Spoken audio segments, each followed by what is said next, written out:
Saudi আরব মরুভূমি পেরিয়ে লোহিত সাগরে পাইপলাইনের মাধ্যমে অপরিশোধিত তেল পাঠিয়ে নিজের রপ্তানি বাড়াতে সক্ষম হয়েছে, যদিও এ সময়ে হরমুট প্রণালীতে ইরানের অবরোধ বহাল ছিল। তবে লোহিত সাগরের প্রস্থানপথ বন্ধ হয়ে গেলে ওই সরবরাহ ঝুঁকিতে পড়তে পারে বলে উদ্বিগ্ন রয়েছে রিয়াদ। ওয়াল স্ট্রিট জার্নালের প্রতিবেদনে এ তথ্য উঠে এসেছে।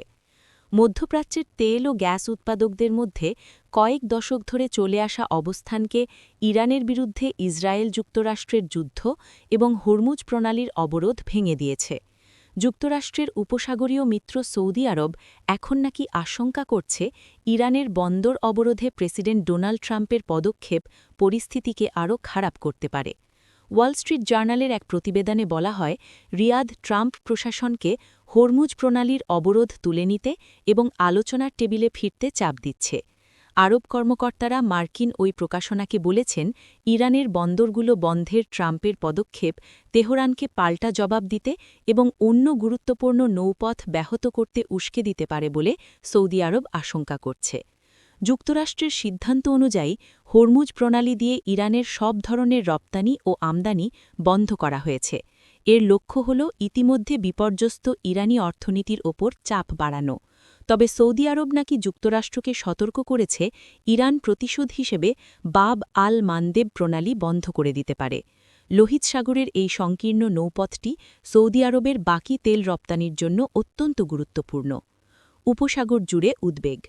৬ সপ্তাহের যুদ্ধ জুড়ে তেহরান দেখিয়েছে এই গুরুত্বপূর্ণ জলপথ বন্ধ করার সক্ষমতা ও ইচ্ছা দুটোই তাদের আছে। পাশাপাশি পুরো অঞ্চল জুড়ে গুরুত্বপূর্ণ অবকাঠামোতে হামলা চালানোর ক্ষমতাও আছে। এতে প্রতিবেশী দেশগুলোর ঝুঁকির হিসাব বদলে গেছে এবং উপসাগরীয় দেশগুলোর দীর্ঘমেয়াদী তেল ও গ্যাস পরিকল্পনা হুমকির মুখে পড়েছে। সপ্তাহের সপ্তাহ বিঘ্নের পর সৌদি আরব মরুভূমি পেরিয়ে লোহিত সাগরে তেল পাঠিয়ে প্রতিদিন প্রায় ৭০ লাখ ব্যারেল রপ্তানি, যা যুদ্ধের আগের মাত্রা, ফিরিয়ে আনতে সক্ষম হয়েছে।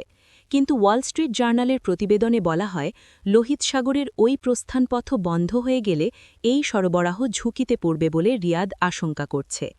বাব আল মানদেবের কাছে দীর্ঘ উপকূল রেখা ইয়েমেনে ইরানের মিত্র হুথিদের নিয়ন্ত্রণে। ইরানের প্রতিরোধ অক্ষের অংশ হুথিরা গাজা উপত্যকার যুদ্ধজুড়ে এই জলপথে ব্যাপক বিঘ্ন ঘটিয়েছিল। এখন ইরান আবারও ওই সংকীর্ণ পথ বন্ধ করতে দলটিকে চাপ দিচ্ছে বলে আরব কর্মকর্তারা জানিয়েছেন। ওয়াশিংটনের নীতি বিষয়ক সংস্থা নিউ আমেরিকার ইয়েমেন বিশেষজ্ঞ অ্যাডাম ব্যারান বলেছেন, ইরান যদি বাব আল মানদেব বন্ধ করতে চায়, তা করতে হুথিরাই সবচেয়ে স্বাভাবিক অংশ। গাজা সংঘাতের জবাবে তারা তা করার সক্ষমতা রাখে, তা তারা দেখিয়েছেও। বাব আল মানদেব নিয়ে ইরানের সতর্কতা। ইসলামিক রেভলিউশনারি গার্ডস কোরের ঘনিষ্ঠ আধা সরকারি সংবাদ সংস্থা তাসনিম জানিয়েছে, ইরানি বন্দরগুলোর ওপর যুক্তরাষ্ট্রের অবরোধ লোহিত সাগরের এই প্রবেশদ্বার বন্ধের দিকে নিয়ে যেতে পারে। ইরানের সর্বোচ্চ নেতা আলী খামেনির পররাষ্ট্রনীতি উপদেষ্টা আলী আকবর বেলায়েতি গত ৫ এপ্রিল সামাজিক যোগাযোগ মাধ্যমে লিখেছিলেন, তেহরান বাব আল মানদেবকে হরমুজের মতোই দেখে। হোয়াইট হাউস যদি আবারও তার বোকামি পুনরাবৃত্তি করার কথা ভাবে, তাহলে দ্রুতই বুঝতে পারবে একটি ইঙ্গিতেই বৈশ্বিক জ্বালানি ও বাণিজ্যের প্রবাহ ব্যাহত করা যায়। এদিকে সোমবার ইরান যুক্তরাষ্ট্র যদি তার নৌপথ বন্ধ করে দেয়, তাহলে প্রতিবেশী দেশগুলোর সামুদ্রিক নিরাপত্তার ওপরও হুমকি আসতে পারে বলে সতর্ক করে। রাষ্ট্রীয় বার্তা সংস্থা IRIB নিউজে প্রকাশিত একটি বিবৃতিতে ইরানের সশস্ত্র বাহিনী বলেছে, পারস্য উপসাগর ও ওমান সাগরে ইরানের বন্দরগুলোর নিরাপত্তা হুমকির মুখে পড়লে পারস্য উপসাগর ও ওমান সাগরের কোনো বন্দরই নিরাপদ থাকবে না। যুদ্ধে যুক্তরাষ্ট্রের সীমাবদ্ধতাও স্পষ্ট। এই যুদ্ধ মধ্যপ্রাচ্যের জ্বালানি অবকাঠামোর দুর্বলতা স্পষ্ট করে দিয়েছে। এখন সৌদি আরবের পাল্টা অবস্থানও দেখিয়ে দিচ্ছে গুরুত্বপূর্ণ এই জলপথ খুলে দিতে যুক্তরাষ্ট্রের প্রচেষ্টার সীমাবদ্ধতা কতটা। শান্তিকালে বিশ্বের মোট তেল ও তরলীকৃত পেট্রোলিয়াম গ্যাসের ২০% এই জলপথ দিয়ে যায়।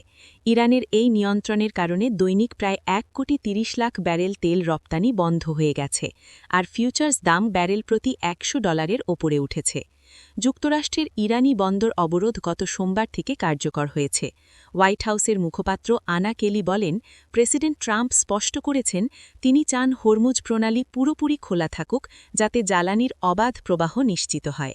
প্রশাসন আমাদের উপসাগরীয় মিত্রদের সাথে নিয়মিত যোগাযোগ রাখছে, যাদের সাহায্য করছেন প্রেসিডেন্ট, যাতে ইরান যুক্তরাষ্ট্র বা অন্য কোনো দেশকে চাঁদাবাড়ি করতে না পারে।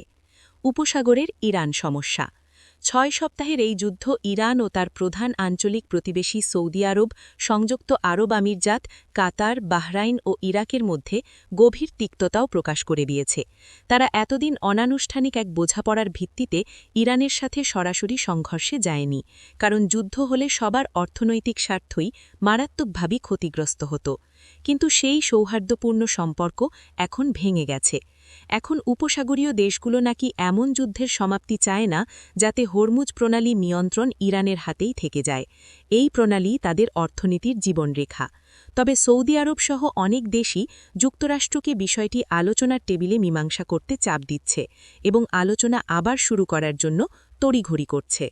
ভিডিওটি যদি ভালো লাগে তাহলে অবশ্যই ইন্টারন্যাশনাল টাইমস চ্যানেলটি সাবস্ক্রাইব করুন, লাইক দিন এবং শেয়ার করে দিন আপনার বন্ধুদের সাথে। আর আমাদের সাথে থাকতে এখনই ফলো করুন। ধন্যবাদ।